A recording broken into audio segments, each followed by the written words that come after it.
আসসালামু আলাইকুম everyone, welcome back to my channel Jimmy's cooking. আশা করি আল্লাহর রহমতে সবাই ভালো আছেন। আজকে আমি আপনাদেরকে মাত্র 5 মিনিটে পাটের শাক রান্না করে দেখাবো। একদমই সহজভাবে পাটের শাক রান্না করা যায়। আর আমি আজকে পাটের শাকটাকে ভাজি করব।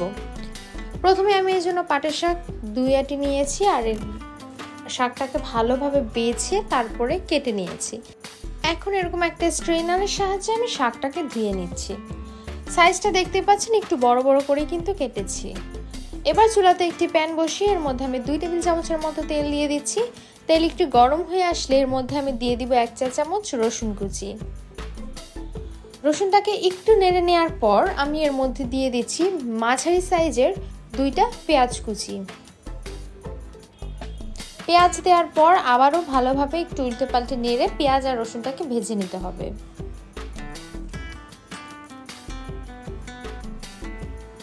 পেঁয়াজ রসুন ভাজা হয়ে গেলে আমি এর মধ্যে শাকটাকে দিয়ে দিব।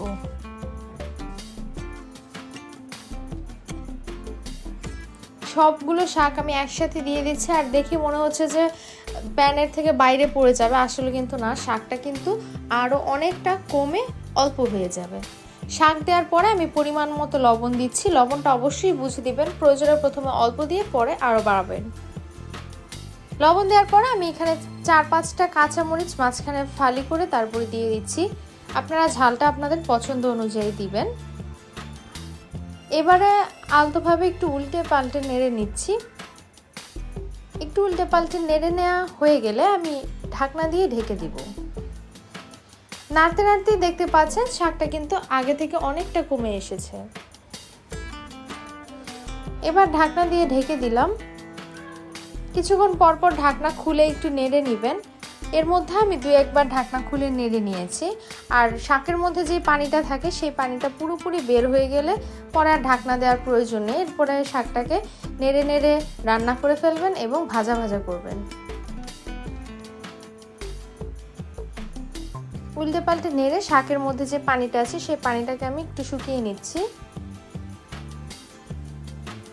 দেখতেই পাচ্ছেন শাক থেকে কিন্তু অনেকটা পানি উঠেছে। এভাবে নেড়ে নেড়ে কিন্তু পানিটাকে একেবারে শুকিয়ে ফেলতে হবে। আর শাকটাকে একটু ভাজা ভাজা করব। আর এর মধ্যে কিন্তু শাকটা সিদ্ধ হয়ে যাবে। এই শাকটা একদমই অল্প সময় সিদ্ধ হয়ে যায়। দেখতেই পাচ্ছেন শাকটার কিন্তু একেবারে কালারটা সবুজ আছে। ঢাকনা খুলে এভাবে নাড়লে কিন্তু কালারটা একেবারেই সবুজ থাকবে। আমি একটা বাটিতে সার্ভ করে নিয়েছি। খুবই মজা খেতে, অনেক হেলদি। অবশ্যই আপনারা শাকসবজি বেশি করে খাবেন আর এরকমভাবে শাক রান্না করে খাবেন। অল্প তেলে রান্না করবেন, এতে করে একদমই হেলদি হবে আর খেতেও খুব মজা। গরম ভাত দিয়ে এরকম একটা শাক নিয়ে আর একটু লেবু দিয়ে খেতে যে কি পরিমাণ ভালো লাগবে সেটা আপনারা না খেলে বুঝতেই পারবেন না। তো আজকের মতো এখানেই বিদায় নিচ্ছি। সবাই অনেক ভালো থাকুন, সুস্থ থাকুন। ভিডিওটি কেমন লাগলো সেটা কমেন্ট করে জানাতে পারেন। আর যদি আপনাদের কোনো পছন্দের রেসিপি থাকে যেটা আমার থেকে জানতে চান সেটা আপনারা কমেন্টে বলতে পারেন, আমি আপনাদের দেওয়ার চেষ্টা করব।